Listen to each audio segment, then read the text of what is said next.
இயேசு கிறிஸ்து நாமத்தினாலே இந்த நாளில் உங்களுக்கு வாழ்த்துக்களை தெரிவித்துக் கொள்கிறேன். எப்படி இருக்கீங்க? சந்தோஷமாக இருக்கீங்களா? மகிழ்ச்சியாக இருக்கீங்களா? இந்த நாளில் உங்களை சந்திக்கிறதுல மிகுந்த மகிழ்ச்சி அடைகிறேன். பிறந்த நாளை திருநாளை கொண்டாடுகிற பிள்ளைகளே இயேசுவின் நாமத்தினால் ஆசீர்வதிக்கிறேன். இந்த நாளிலும் நம்முடைய வாழ்க்கையில் எத்தனையோ காரியங்களில் நாம் நெருக்கப்படுகிறோம், ஒடுக்கப்பட்டவர்களாய் காணப்படுகிறோம். இதில் ஏதாவது ஒரு அற்புதம் நடந்து விடாதா என்று சொல்லி நாம் யோசிக்கிறவர்களாக காணப்படுகிறோம். இன்றைக்கு நம்முடைய ஆண்டவர் நம்மை பார்த்து சொல்லுகிறார், மகனே மகளே, உன் கண் முன்பாகவே நான் அற்புதத்தை செய்ய போகிறேன் என்று சொல்லி. வாசிக்கிறேன், கேளுங்க. யோசுவா 3ஆம் அதிகாரம் 5ஆம் வசனம். யோசுவா ஜனங்களை நோக்கி, உங்களை பரிசுத்தம் பண்ணிக்கொள்ளுங்கள், நாளைக்கு கர்த்தர் உங்கள் நடுவிலே அற்புதங்களை செய்வார் என்றான்.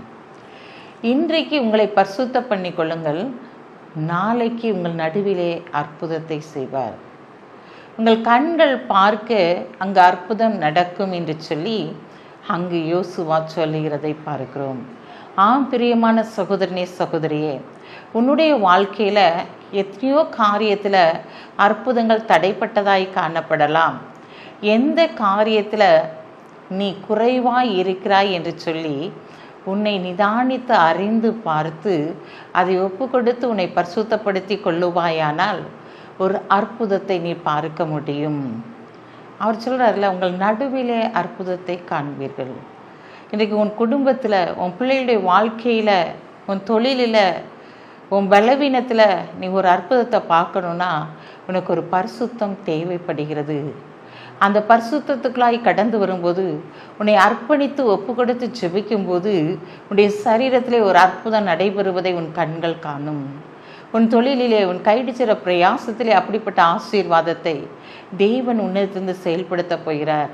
இது எப்படி நடக்கும்? நானும் ஜெபம் பண்ணிலாம் பார்த்துட்டு தான் இப்போ சோர்ந்து போய் உட்கார்ந்துருக்கேன் அப்படின்னு சொல்கிறீங்களா? இல்லை, நீங்கள் இதனால் விடாப்பிடியாக ஆண்டவரே இந்த காரியத்தை எனக்கு செய்யும் என்று சொல்லி ஒரு குறிப்பிட்ட நேரத்தை ஒதுக்கி ஆண்டவருடைய சமூகத்திலே ஒரு மணி நேரம் அமர்ந்திருந்து அந்த காரியத்திற்காக நீங்கள் ஜெபிக்கும்போது அந்த காரியத்தை தேவன் அப்படியே செயல்படுத்துவார்.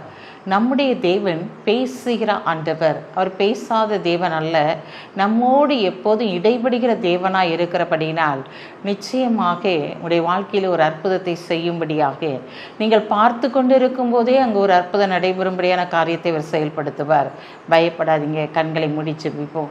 அன்புள்ள ஆண்டவரே, இந்த நாளுக்காக உமக்கு நன்றி செலுத்துகிறோம். இந்த நாளில் உங்களுடைய பிள்ளைகளுடைய வாழ்க்கையில் ஆண்டவரே நான் நடந்து ஆண்டவரே உங்களுடைய மத்தியில் உலாவி உங்களுடைய வாழ்க்கையில் ஒரு அற்புதத்தை செய்வேன் என்று சொல்லியிருக்கீங்க. அவர்கள் கண்களுக்கு முன்பாக அவர்கள் பார்க்கத்தக்கதாக அற்புதத்தை செயல்படுத்த போவதற்காக நன்றி செலுத்துகிறோம். பிறந்த நாளை திருநாளை கொண்டாடுகிற பிள்ளைகளை இயேசுவின் நாமத்தினால் ஆசீர்வதித்து ஜெபிக்கிறேன். சப்பா, இந்த நாளிலும் நான் உன் பரிகாரிய கர்த்தர் என்று சொன்ன வார்த்தையின்படி நீ பரிகாரிய கர்த்தராக இருந்து அவர்களை வழி நடத்துங்க. இயேசுவின் நாமத்தில் ஜெபிக்கிற நல்ல பிதாவே, ஆமென்.